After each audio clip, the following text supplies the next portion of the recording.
Muito bem, sejam todos muito bem-vindos. Meu nome é Vitor Moura e esse é o podcast Vida dos Bancários. Hoje, com um convidado super especial. Mas antes de passar a palavra para esse convidado, eu estou aqui com o meu sócio e amigo, co-host nesse podcast, Gustavo Carvalho. Seja bem-vindo, Gustavo. Muito obrigado, Vitor. É sempre uma grande honra fazer parte desse projeto e estar nessa jornada aí com você no projeto, no podcast Vida de Bancários. Show de bola, meu caro. E hoje a gente trouxe aqui depois de muita luta, né? Acho que tem mais de um ano que a gente está tentando trazer esse convidado especialíssimo aqui para o podcast. Enfim, a gente conseguiu casar uma agenda e direto de Limeira, né? Pois é. Hoje o nosso convidado especial é o Fabiano Nakaguma. Seja muito bem-vindo. Tenho certeza que a sua história vai inspirar muitos bancários, vai mostrar um pouco dessa trajetória no banco, como que você galgou em todos os cargos, como que foi sua evolução. A gente está muito feliz, né, Gustavo, de ter conseguido fechar essa agenda com o Fabiano Nakaguma. E se apresenta para a turma. Então, primeiramente, muito obrigado pelo convite de vocês. Estou muito honrado de participar, é um prazer realmente estar aqui. Foi algo que a gente almejava já há um bom tempo, né? E não podíamos perder essa oportunidade de hoje poder falar um pouquinho de cada um, falar um pouco de negócio, de estratégia, que é o que você tem feito hoje com muita maestria, né? E, como lhe disse, Fabiano Nakaguma, trabalhei o quê? Quase 30 anos no banco, em décadas, né? Quase 3 décadas, trabalhando um pouquinho de office boy, guardinha, secretário, depois escriturário, né? Passei por diversas áreas, comecei mesmo do começo, né? E foi meu segundo emprego, mas o emprego principal, onde eu tive a oportunidade de ter muito aprendizado, ter muita experiência e chegar aí depois de escriturários, caixa, gerente de pessoa física, pessoa jurídica, gerente de agência, chegar um executivo do banco como regional também no banco, vindo em Minas Gerais, conhecendo essa maravilhosa dessa cidade aqui e trazer da vida grandes amigos. Show de bola. É uma trajetória longa, né? A gente vê hoje que a juventude não está conseguindo, esses novos profissionais ainda da nova geração, não está conseguindo ter uma carreira tão longa.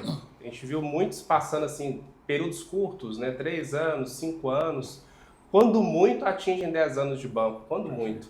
E o que você acha que foi os seus pontos de sucesso, né? Que fez com que você conseguisse ter uma trajetória tão longa no banco, e passando por cargos de início, né, cargo de assistente, né, e chegando num cargo de executivo. O que você acha que foram os pontos fortes ou essas alavancas nesse caminho?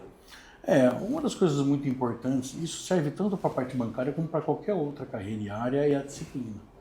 Você tendo uma disciplina, tendo uma responsabilidade, dedicação naquilo que você faz, você consegue atingir os objetivos. Quando você tem clareza naquilo que você espera, você consegue ir subindo e aprendendo. E aí você consegue ir trazendo melhorias, oportunidades, agarrando as oportunidades, tendo uma adaptabilidade, porque realmente não é fácil. O bancário é um desafio, né, para estar hoje como bancário. As pessoas às vezes acabam saindo porque às vezes não se encontram e as pessoas têm uma visão, às vezes, deturpada do bancário, achando que é um trabalho muito tranquilo, muito simples. Tá né? longe de ser tranquilo, né? De ficar no ar-condicionado apenas. Na verdade, não é bem assim, porque é uma grande responsabilidade. A profissão de bancário na área financeira requer grande responsabilidade, grande disciplina Muito e ter estudo. um processo de estudo, atualizações constantes, inclusive com certificações. Porque o pessoal gosta dessa ideia da vitrine do bancário, né? Quem está vendo de fora, né? Quem está dentro já sabe como é que é a luta.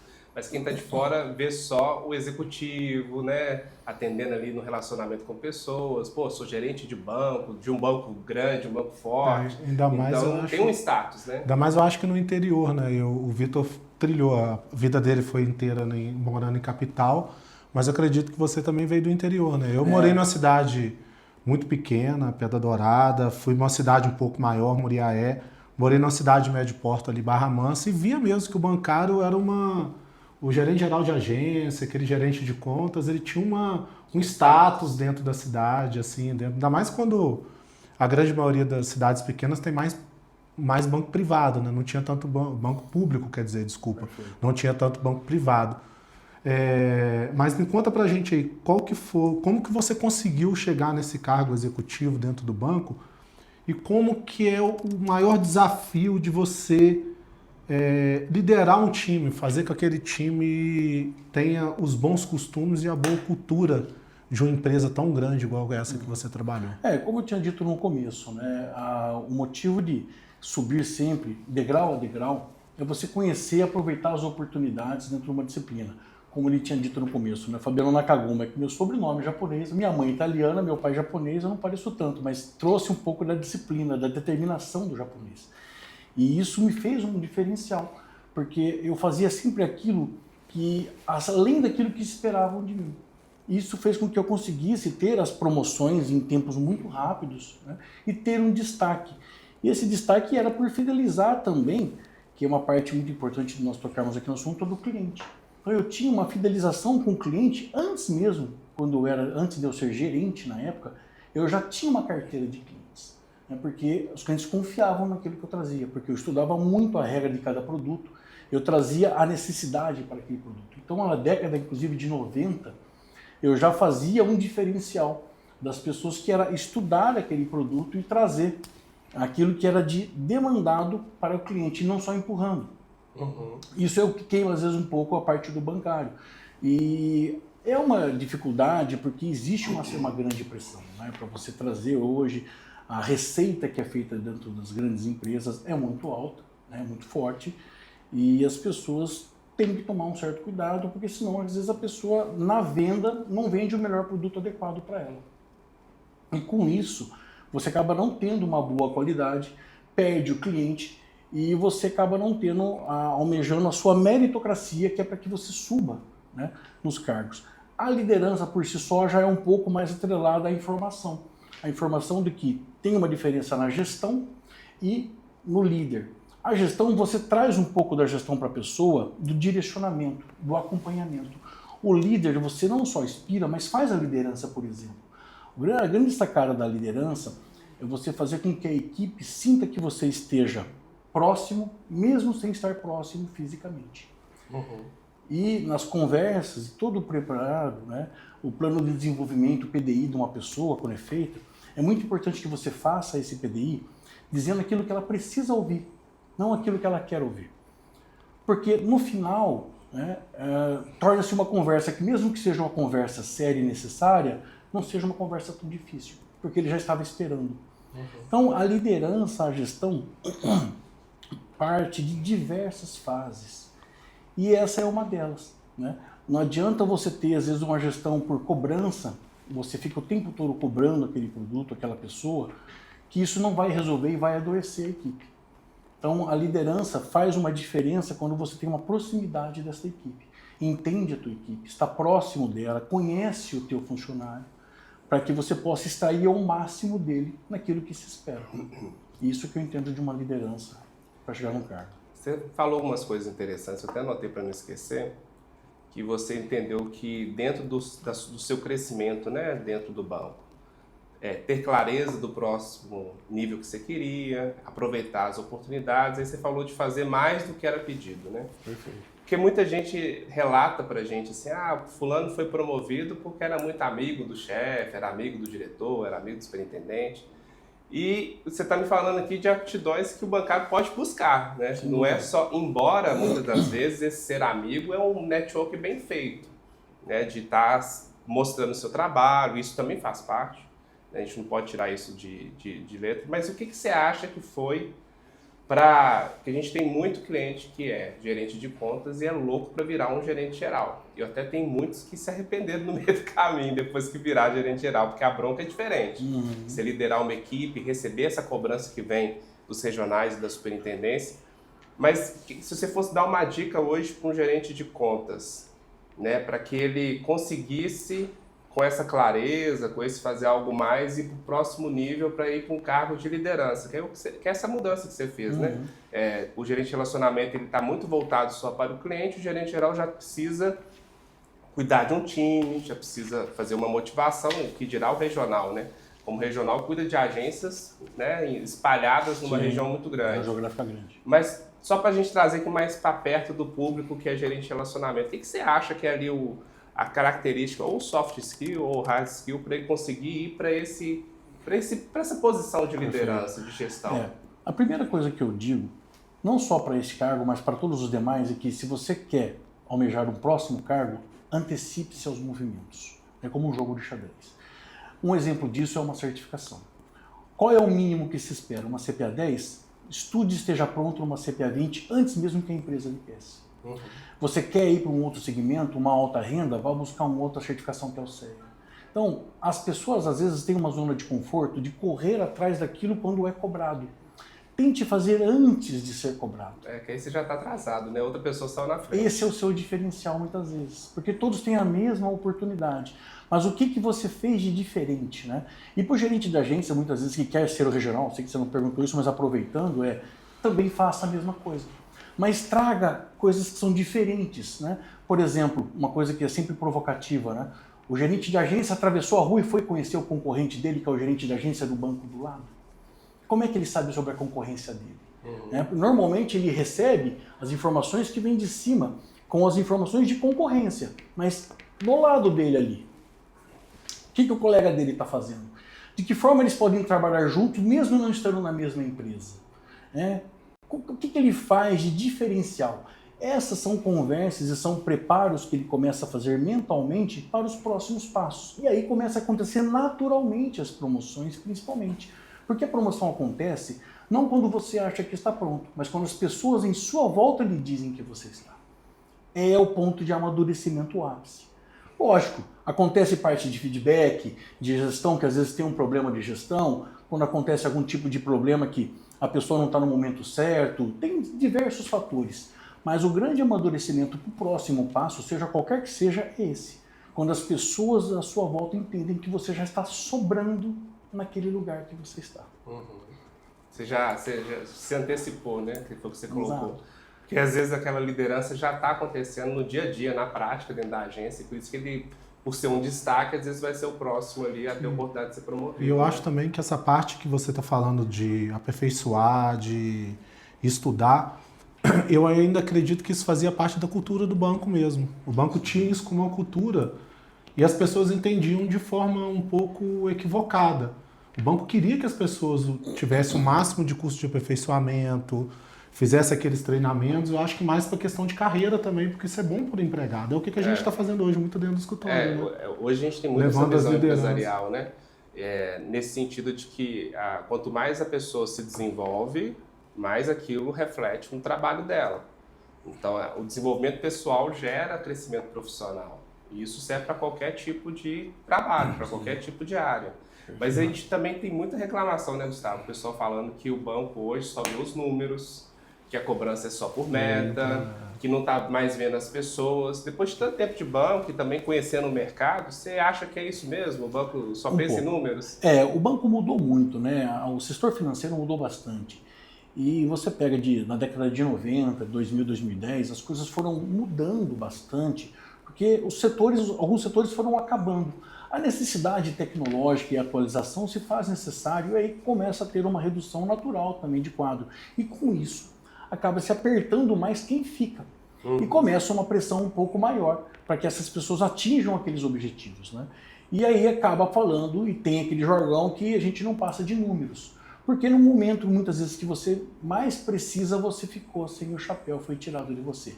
Isso o cliente às vezes tinha o hábito de falar também. Poxa, eu sempre tive um empréstimo pré-aprovado, agora que eu não tenho mais, eu não consigo mais ter um empréstimo. Então vocês tiraram o guarda-chuva quando começou a chover. E para o mercado de trabalho também funciona dessa forma, né? Você acaba parecendo ser, às vezes, um número, porque faltou em algum momento algum suporte naquela conversa, como eu disse, em conversas difíceis, numa preparação de um feedback, da maneira que você foi conversando, porque às vezes quando você é demitido e você é pego de surpresa, houve um erro na gestão. Porque a pessoa tinha que estar sabendo sobre aquilo. Tinha que estar esperando isso acontecer, né? Tinha que ter acontecido um preparo antes, tem que ter tido algum tipo de conversas, algum plano de desenvolvimento. A não ser quando a gente vê essas situações... Se for pontual. Porque a gente tem algumas situações que estão muito comuns, né?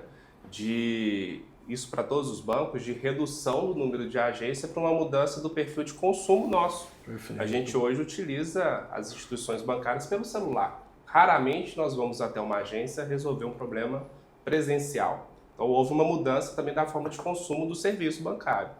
E os bancos estão se adaptando a esse número, né? Estão reduzindo agências. E muitas das vezes algum colaborador é pego surpreendido. Perfeito. Na reestruturação. Na reestruturação. E aí o que acontece é que a pessoa muitas vezes não teve o preparo necessário e acaba tendo aquele desligamento por uma infelicidade e muitas vezes por um erro de gestão também. Né? Porque, volto a falar, o cargo, muitas pessoas almejam o cargo de gestão, mas é um cargo muito importante. A pessoa precisa refletir se ela está realmente quão preparada ela está, o quanto ela está preparada para a parte de pessoas, né? E a parte de gestão de clima.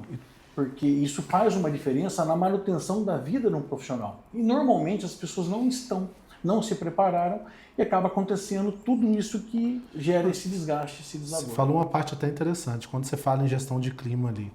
A cobrança ela não vem só de você como gerente regional ali, ela tem cargos acima. Perfeito.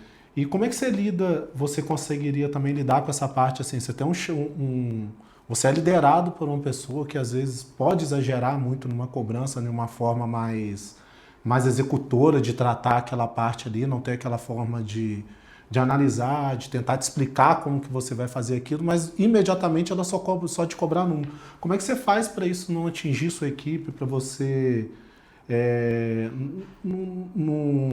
tornar isso uma cultura? Não tornar isso uma cultura. Você fazia o filtro, né? Isso até, complementando, o Fabiano teve muitos, né, liderados enquanto regional. Nós atendemos vários clientes que passaram pela sua liderança. E se tem uma coisa em comum é que você manteve essa característica de conseguir filtrar, que nenhum deles falaram, o Fabiano era muito agressivo, nenhum deles trouxeram isso. Como é que você fazia esse filtro para conseguir ser produtivo, que você sempre teve bons números, e ainda assim ter um bom relacionamento e conseguir extrair o melhor desses colaboradores? Perfeito, é uma boa pergunta. Realmente, o que faz a diferença nisso é que você, imagine que você tenha um lanche, a parte do pão que é a parte de cima e a parte de baixo que é a ponta. Você é o hambúrguer, você está no meio, você está sendo pressionado para os dois lados. Então você precisa não ser um repassador da informação com a mesma pressão que você recebeu. Você precisa saber filtrar e aquilo trazer com a maior suavidade possível para a equipe e assegurar que a quem recebeu a tua informação faça a mesma coisa. Se não vira um telefone sem fio. E aquilo que já é difícil, já é uma certa pressão, piora. E traz o adoecimento da pessoa. Então, a suavizar aquilo que foi dado, porque a meta, o orçado, já é feito. Né? Aquilo vem da comissão executiva, aquilo é estratificado e dividido e desce cascateado, não tem jeito. Aquilo foi dado. Aquilo como é que eu faço? Eu tento fazer da melhor maneira possível aquele que é o melhor potencial para cada pessoa para atingir aquele método. E faz com desafios, faz com conversas, faz com engajamento, estando próximo com a equipe, estando próximo com o gestor, entendendo qual é a dificuldade dele, de que forma a gente pode resolver e preparar muitas vezes, quando a meta não é atingida, porque isso acontece, né, que é natural, muitas vezes não é atingida realmente, qual é o ponto de dificuldade que a gente pode melhorar. Então muitas vezes uma pessoa jurídica, um gerente de pessoa jurídica, às vezes faz-se necessário ir para campo com ele para entender a demanda. Será que ele sabe fazer uma visita a uma empresa para que ele olhe se aquele ramo é sazonal ou não, se o estoque dele é um estoque perecível ou se não é perecível, para qual é a necessidade do caixa daquela empresa que ele precisa? Não adianta apenas eu querer ofertar um crédito para aquele cliente se aquele cliente não precisa daquele crédito ou então aquele produto não é adequado para ele. Tem que entender ali os produtos que são possíveis. A liderança precisa conhecer profundamente, né, a necessidade daquele mercado, daquele nicho de clientes que aquela agência possui, para que aquela agência seja assertiva para com o cliente. Isso faz com que o cliente consiga adquirir o produto e a gente consiga atingir a meta, que às vezes nem sempre acontece. Mas eu acho que o trabalhador, para ele chegar nesse nível que você está falando, ele tem que se especializar. Senão ele não vai conseguir entender aquela questão do mercado, e a como que ele vai desenvolver. Né? Porque olha só, o pessoal fica 1, 2 anos como agente, por exemplo, a N, dependendo do banco, e já acha que vai virar gerente geral. Existe um tempo de experiência e amadurecimento. Porque isso que o Fabiano está falando aqui não se adquire só com um curso online dentro do sistema do banco. Isso é uma experiência que ele vai precisar ter com bons gestores para chegar nesse ponto, né? Tem que ter uma resiliência, né? Sim, até porque o banco oferece lá treinamentos, learnings para fazer, mas nada impede que você vá buscar, porque o autoconhecimento você leva com você. Você não fica esperando, você não perde quando você sai da empresa. Então aquilo você leva consigo. Então fazer uma especialização, buscar uma nova pós-graduação, olhar uma gestão de negócios, uma gestão de empresas, uma gestão de autoconhecimento de pessoas, é fundamental para que a somatória daquilo que você aprendeu academicamente traga para a prática. E isso daí fica um pouco mais leve, porque a agência, a equipe, passa a ser um laboratório. Porque você permite que você faça testes de como conduzir tudo aquilo, né? E aí acaba acontecendo, às vezes, o grande sucesso de falar, olha, fizemos o nosso melhor. E aí você checar se realmente a pessoa está fazendo o melhor que ela pode fazer naquele momento com que ela tem. Né? Acontece muitas vezes, você não distribui uma meta que vai para uma agência ou para outra, aquilo vem já dividido. Mas tem agências que não têm aquele potencial para bater aquela meta em determinado local e uma outra tem. Se você tiver uma equipe, uma sintonia muito forte com você engajada, ele vai conseguir chegar a 120% e o outro vai chegar a 90%. E você vai atingir o final, que é o macro daquilo que você esperava. Então, nem sempre eu dar um direcionamento para todos de maneira igual funciona. Eu tenho que entender qual é a circunstância, porque nós tínhamos pessoas que estavam em Araxá, em São Gotardo e na capital aqui em BH. Mas aí você volta na questão de você estudar, de você planejar e de você se aperfeiçoar para entender que cada pessoa tem o seu CPF, né, tem a sua identidade, tem seu desafio e tem sua personalidade, porque senão a linha é muito... A linha entre meta e cobrança, ainda mais dentro da instituição financeira, é muito tênue, porque você não recebe um e-mail com um clima muito bom, você recebe um e-mail de número, ninguém consegue passar um clima bom no número, você tem que fazer isso. Aí como é que você vai ter que passar aquela percepção de número para os seus colaboradores de uma forma que ele entenda e faça isso como parte da cultura deles conseguirem atingir aquilo sem colocar na cabeça que não, que eu tenho que fazer isso, eu tenho que fazer aquilo. E entender talvez assim também que não é pessoal. Igual o Fabiano trouxe aqui agora, as metas elas vêm em todos os cargos. Então você como regional tinha meta, o superintendente tem meta, o gerente geral tem meta, e isso vai até o último da ponta. O caixa tinha meta para bater dentro da sua bateria de caixa ali, né? Mas você falou uma coisa muito interessante, você falou da antecipação, né? Porque ninguém bate a meta de 120% se não preocupou com a meta diária. Isso aí também é muito interessante a gente reforçar aqui. Porque você não bate a meta do acaso, né? Você movimenta as alavancas para que aquela meta seja atingidas no final do mês. Sim. Você falou várias vezes dessa palavra antecipação. Isso é muito importante, porque não só para a pessoa se antecipar ao cenário, ao momento, a formação que ela precisa, as certificações que são necessárias, né? Ela precisa também tentar se antecipar ao produto, ao cliente. Porque mudou muito o perfil do cliente. Na década de 90 sequer tinha Procon. Hoje tem todos os órgãos de defesa do consumidor, hoje tem mídia social, hoje tem tudo.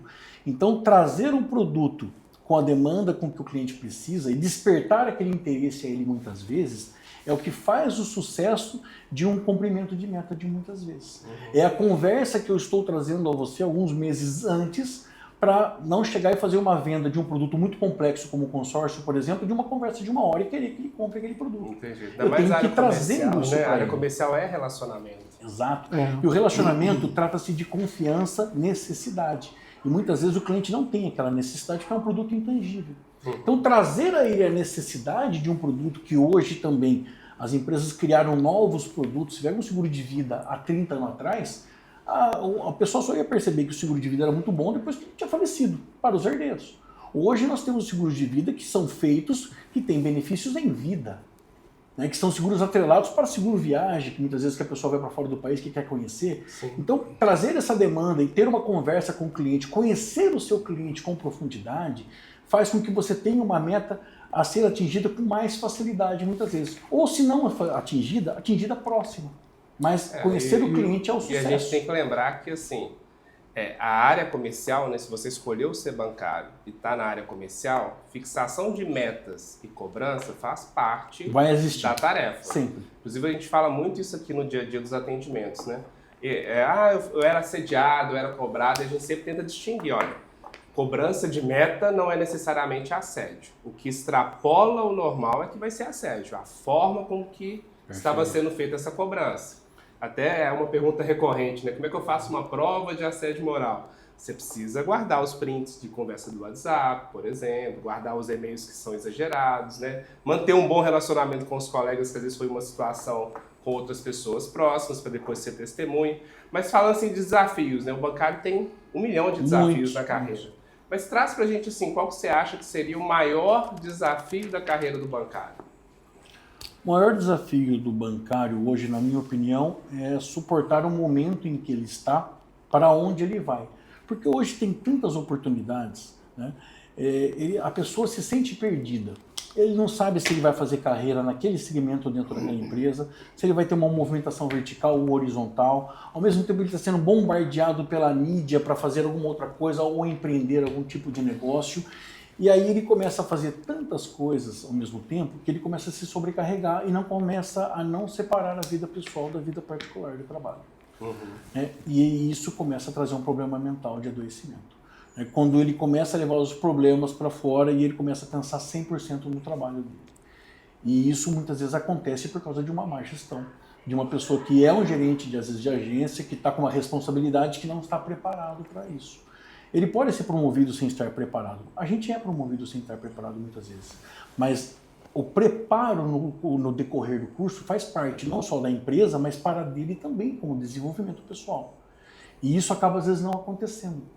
E o desgaste às vezes é tão grande que o desafio desse bancário é se manter saudável, trazendo uma venda com qualidade, mantendo-se no emprego que ele está hoje, com tudo aquilo que acontece à sua volta. Porque a mídia social toma um bom tempo da pessoa hoje. E ele tem que tentar focar, né? E tem que ter uma disciplina, como eu disse lá no começo, de aquilo que ele está fazendo, proposto a fazer, focado para aquilo. E a pessoa perde o foco muito facilmente. E um outro problema muito grande também com essas reestruturações é a sobrecarga desta pessoa. Porque hoje a pessoa faz um pouco de tudo, é quase uma sub-arte bacana. Então isso tem um grande gargalo a ser corrigido pelas empresas, pelos bancos principalmente. Porque o cara acaba sendo multitarefa. E ele só tem aquela jornada para fazer com um monte de coisa acumulada. Você falou uma questão muito interessante, o preparar, focar e se tornar preparado. Assim, a minha visão, né? Eu acho que a gente não nasce, é claro que tem pessoas que vão ser promovidas e grande parte delas não vão estar prontas. Eu acho que o desafio é esse mesmo. Você vai estar pronta para degrar, mas talvez aquele cargo ele vai te preparar para se tornar uma pessoa até melhor dentro do quadro de carreira ali. Eu falo até de uma criança, né? Ela aprende a gatinhar, depois ela começa a andar e sai caindo, até ela aprender a andar e sair correndo. Entendeu? Eu acho que o erro maior do ser humano é o seguinte, ele não se preparar e não focar para aquilo que ele está querendo almejar naquele momento ali. Talvez seja o ponto inicial da carreira dele. Fora a vaidade, né? Porque vem um cargo diferente, ganha um nome bonito e ele não entende que a responsabilidade que aumentou. Porque se você tem pessoas para liderar, olha a responsabilidade que subiu agora.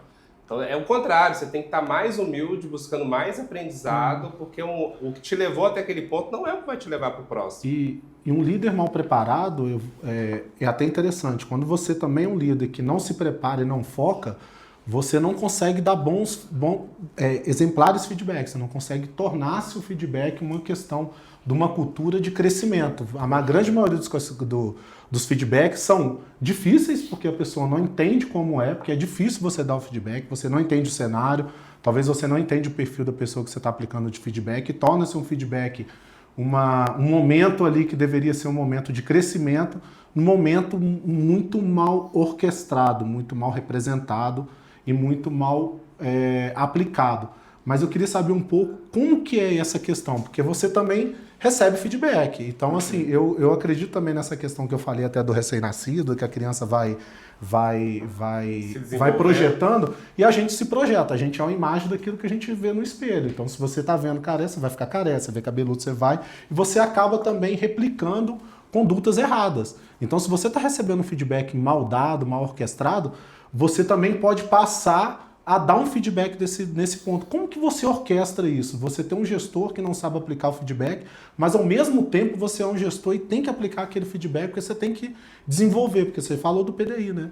Então você tem que desenvolver a pessoa, e o feedback é uma ferramenta de desenvolvimento muito grande. Sem que isso se torne um assédio, por exemplo. Não só um assédio, se torne uma intriga entre os dois, porque você pode colocar uma barreira ali, depois ficar intransponível, porque talvez você falou uma coisa durante aquele feedback ali, que a pessoa entendeu de uma forma errada. O nível de confronto não vai permitir. Uma coisa muito importante é que qualquer cargo que a pessoa esteja, ela tem que aprender a assumir responsabilidades. Eu, ao assumir a responsabilidade, um grande erro que eu já participei, já vi, já presenciei, é que a pessoa fala em nome de terceiro. Olha, eu só estou aqui falando com você porque determinada pessoa pediu que fizesse. Então, isso é um grande erro, transferir a responsabilidade, né? E quando você recebe para cima, é a mesma coisa. Você tem que ter a musculatura e a maturidade para entender da forma que está sendo dado o feedback a você, mas ter também a maturidade para saber conversar e argumentar, para colocar o seu ponto de vista. Não existe uma verdade absoluta, né? Existem pontos de vista que podem ter mais coerências ou não de acordo com o que foi colocado na circunstância, né? Então, isso é fundamental. E aí você aprende na gestão duas formas. Uma, como fazer, mas também você aprende muito como não fazer. Para que você não erre, porque você pode aprender com o seu erro. Melhor ainda se você aprender com o erro alheio. E aí você tem, às vezes, uma gestão que tem um pouco mais ríspida, mais dura, você observando, você já adapta ao seu para que não faça a mesma coisa e não erre dessa forma. E você percebe muito isso na quantidade de pessoas dentro da tua equipe, que estão ali com um turnover muito baixo, que as pessoas que não procuram outros lugares, que estão ali com você, que estão por você e que fazem também porque as pessoas têm vontade e prazer. Você ser recebido numa agência, numa visita, com uma boa visita, é diferente de você ser recebido numa visita com as pessoas passando mal, tremendo, ficando com medo. Então, a pessoa tem que se pensar se é melhor ser temido ou se ser respeitado. E o respeito faz parte do conhecimento, como eu disse, profundo, não só do cliente, mas também da pessoa. É quando você conhece profundamente uma equipe, quando você faz um PDI, quando tem uma conversa daquilo que se espera dela, e você faz uma conversa com perguntas abertas daquilo que ela espera de mim, isso dá uma abertura do que a gente pode conversar para chegar a ponto e falar assim, olha, talvez não seja para você o seu próximo passo. Talvez você precise de um período para procurar outra coisa para fazer. Porque não se enganem, o camarada que foi bancário, ele é capaz de fazer qualquer outra coisa. Ele trabalha em qualquer outra área. Porque é uma das profissões mais complexas que existe. É porque exige muito, né? Exige em vários campos de atuação. Exige esse fator comercial, o fator de relacionamento, o fator técnico, que realmente precisa se aprofundar no tema, né? E eu falo até isso dentro do escritório. Eu acho que o advogado que advoga no direito bancário trabalhista, ele enfrenta quase qualquer desafio, porque ele está pronto, ele trata hora extra, ele trata equiparação, ele trata... ele se adapta rápido. Remuneração variável, ele se adapta rápido ao mercado. Eu acho que assim, não só para... Se atualiza, até porque... os outros advogados, os ex-adversos também, são bons e estão toda hora fazendo a gente... eu acho que isso também vem da cultura, né? O mercado competitivo. Se você for comparar os bancos, os 3 hoje maiores bancos do Brasil, eles têm uma cultura de não ataque a uma outra instituição, que eu achei isso muito legal. Eles hoje estão muito mais numa parceria, mas uma parceria assim, não, eu quero ser melhor do que você, mas eu não vou te derrubar para ser melhor do que você, entendeu? Eu acho isso muito legal, assim, muito interessante mesmo. Isso faz com que aquela pessoa que está no terceiro banco, no segundo ou no primeiro colocado ali, ele sempre está buscando para se tornar o melhor. E sem puxar a sardinha, né, para o nosso lado e já puxando, para uma ação trabalhista você tem que ter um advogado especializado, que é uma matéria muito detalhada, tem regulamentos internos específicos, tem direitos que são específicos do bancário. E falando disso, assim, como que você conheceu o trabalho do BRM Advogados? Uma dica bacana isso é quanto mais você for especialista naquilo que você faz, melhor você vai ser. Isso em qualquer área, né? Qualquer área. E com isso a gente leva do trabalho amigos para a vida, né? E o Gustavo é um deles. A gente se cruzava muito em reuniões em pautas jurídicas que tinham e com o tempo nós continuamos a mesma amizade. Ele advogava pelo banco, né, no escritório do banco. Depois ele veio aí para trabalhar com você. Nós continuamos a amizade e assim estamos até hoje. Muito prazer, com uma referência muito grande. O próprio nome, o seu nome em si já era um nome que já incomodava na época, né, dentro do ambiente interno do banco, pelo profissionalismo, pela lisura, pela montagem de um processo limpo, daquilo que estava dentro do direito realmente da pessoa. Então isso é uma coisa que fez uma diferença. Gustavo, que daí foi trabalhar com vocês e fizeram uma grande sociedade aí, era um cara que já tinha um pensamento muito assim também, um grande no profissional também quando estava do lado do banco.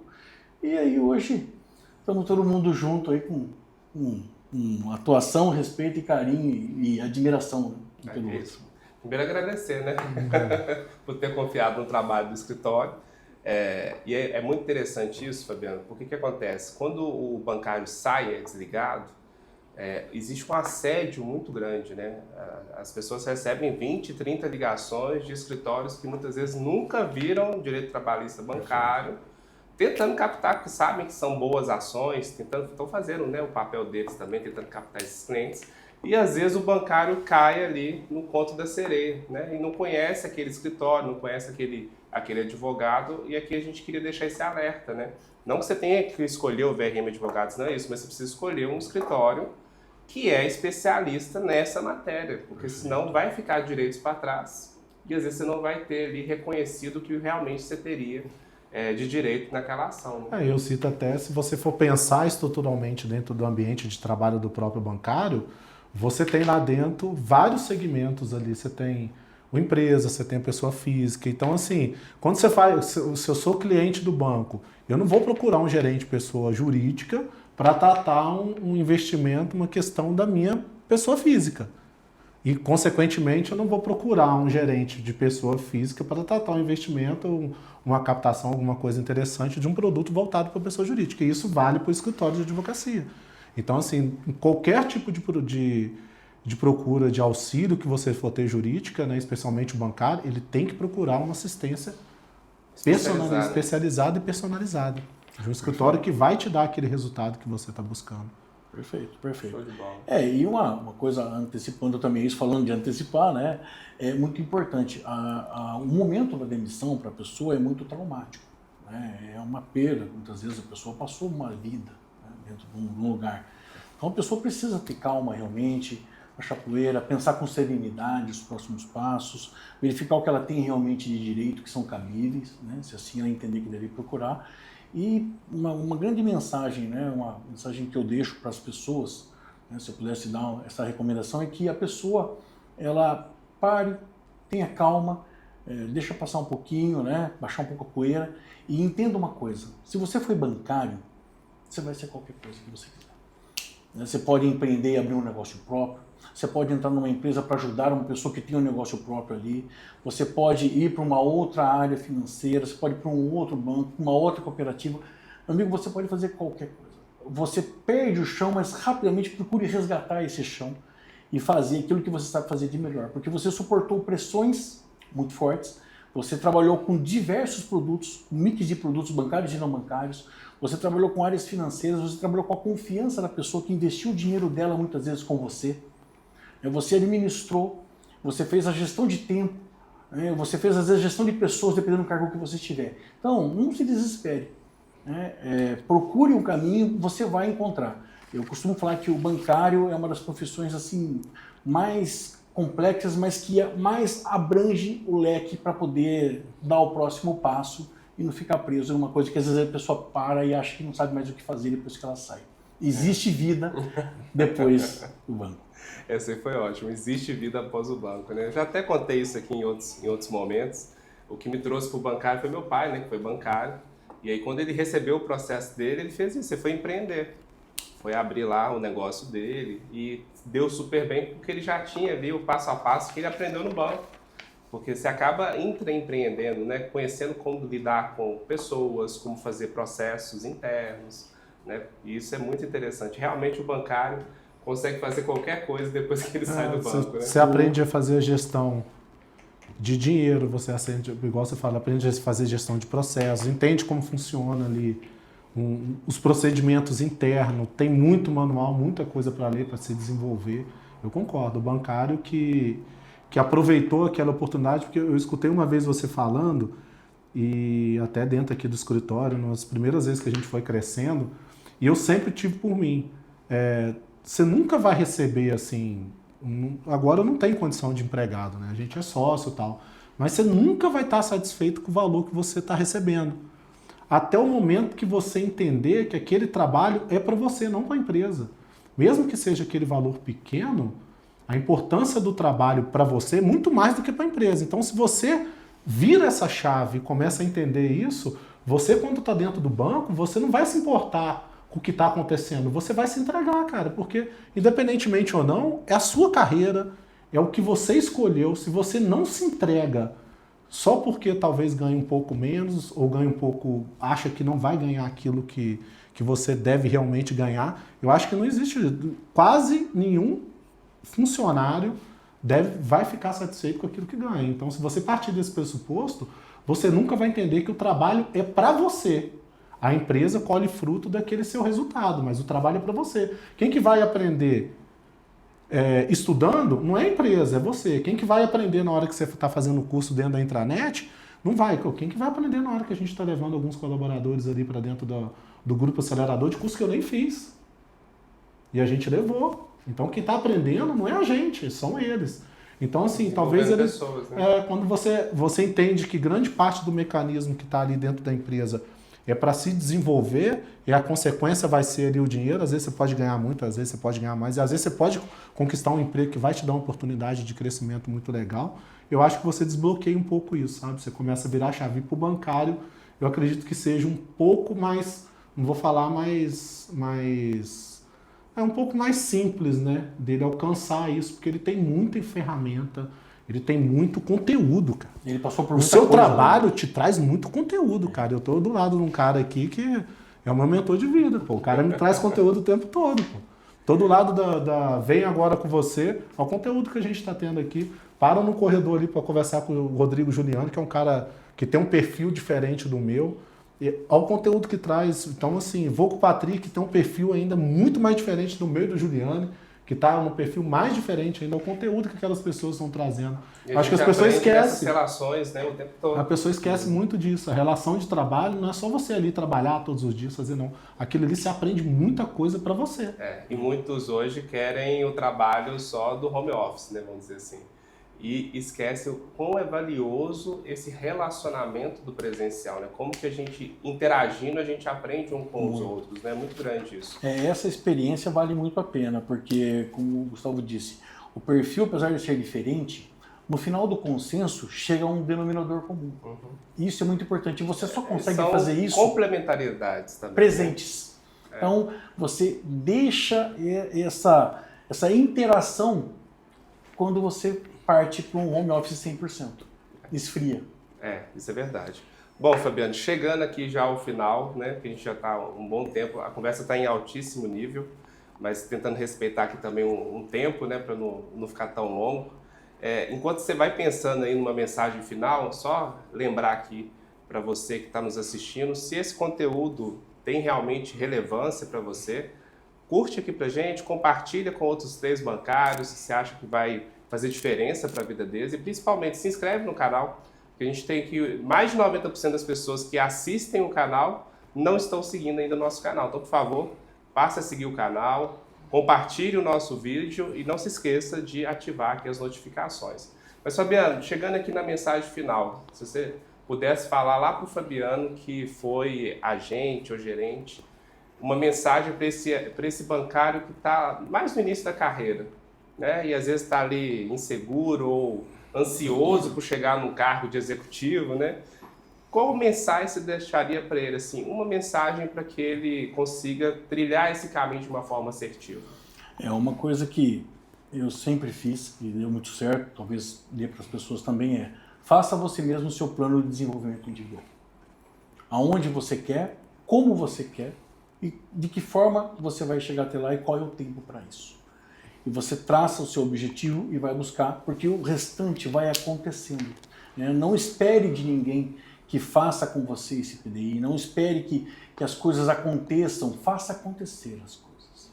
Né? E isso você vai ter condições de ser capaz. Saia da zona de conforto. Toma as rédeas da sua carreira, né? Exato. Cuide da sua vida, né? Com maestria, como você faz em tudo que você faz na sua vida pessoal. Esse é o grande segredo. Sensacional. Né? Com certeza essa mensagem vai ser inspiradora, né, para os bancários que estão assistindo esse podcast. Bom, queria agradecer demais a presença, que bom que a gente conseguiu fazer esse momento. Agradecer a presença do Gustavo, né, nosso co-host aqui nesse episódio. Queria agradecer de novo a oportunidade desse bate-papo.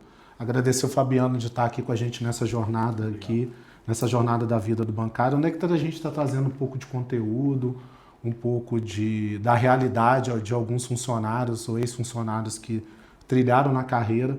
E eu queria falar de novo, né? Não esqueçam de compartilhar o conteúdo, não esqueçam de seguir o canal, de inscrever no canal, lá no YouTube, apertar o sininho lá, que isso é muito importante. E também me seguir nas redes sociais, tanto no Instagram como no TikTok, Gustavo Carvalho Advogado. Muito obrigado aí, Vitor, pela oportunidade. Obrigado aí, Fabiano, que está nessa jornada aí com a gente, né, meu?